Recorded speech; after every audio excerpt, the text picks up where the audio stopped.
በስመ አብ ወወልድ ወመንፈስ ቅዱስ አሐዱ አምላክ አሜን። ግንቦት 22 ቀን ቅዱስ እንድራኒቆስ ይታሰባል።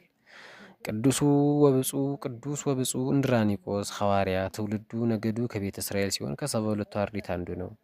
ጌታችን በመዋዕለ ስብከቱ መታውያን ቤተሰብ ሲመርጥ እርሱን ከአርድእት ጋር ደምሮ አስተምሮታል። ሰባው አርድእት በጌታችን ተልከው አጋንንት ሲገዙላቸው ከእነርሱም ቅዱስ እንድራኒቆስ አንዱ ነበር።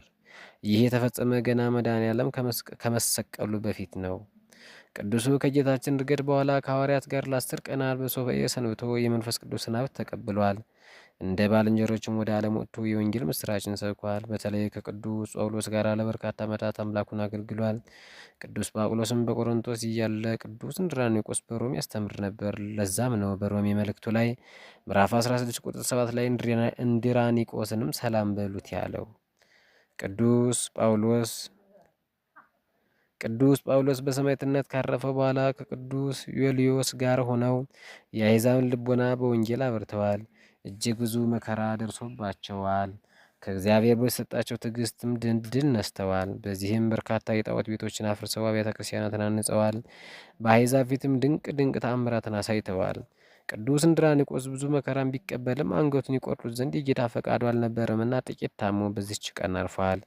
ባልንጀራው ሐዋርያው ቅዱስ ዮልዮስ በክብር ገንዞ ቀብሮታል። ይህን ቅዱስ የቅዱስ እንድራኒቆስ ረድኤቱ በረከቱ በሁላችን ላይ ጽፍ ድርብ ሆኖ ይደር። ቅዱስ ያዕቆብ ይታሰባል። በዚች ዕለትም ጻድቅና ተአማኒ የተባለ የምስራቅ ሰው ቅዱስ ያዕቆብ መታሰቢያ ይደረግለታል። ቅዱስ ያዕቆብ ቁስጥንጥንያ አካባቢ በረሃ ውስጥ ይኖር የነበረ አባት ነው።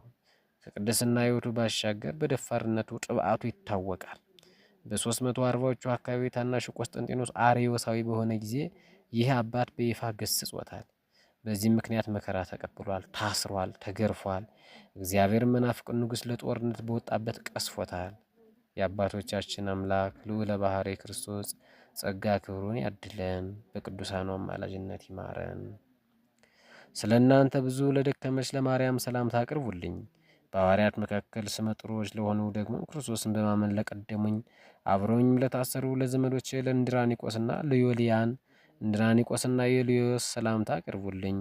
የቅዱስ ጳውሎስ መልእክት ወደ ሮሜ ከምዕራፍ 16 ከቁጥር 6 ንኢ ማርያም መሰረተ ኩሉ ዓለም ምስለ እንድራኒቆስ ሐዋርያ ወያዕቆብ ፍጹም በደብረ ምጥማቅ ዘአስተርአይኪ በብርሃነ ወልድኪ ግሩም ዘነጸሩኪ በገሃድ ነገሥተ አፍ ወንጂ ወሮም ተአንገዲ በቤቴ ዘምስለ ፍቅር ወሰላም እንድራኒቆስ ሐዋርያ እግዚአብሔር ዘቀደሶ ወመልእክቱ ዘሮሜ ጳውሎስ ዘወደሶ ዘምስለ ዮልዮስ ቢጹ ዘነገዱ መርሶም ያዕቆብ ምስራቃዊ ለፍኖተ ጽድቅ ዘሐሰሱ እምኀበዋ አላዊ ንጉሥ ሰቃያተ ተአጊሶ።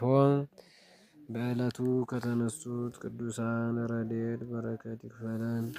ወስብሐት ለእግዚአብሔር ወለወላዲቱ ድንግል ወለመስቀሉ ክቡር አሜን።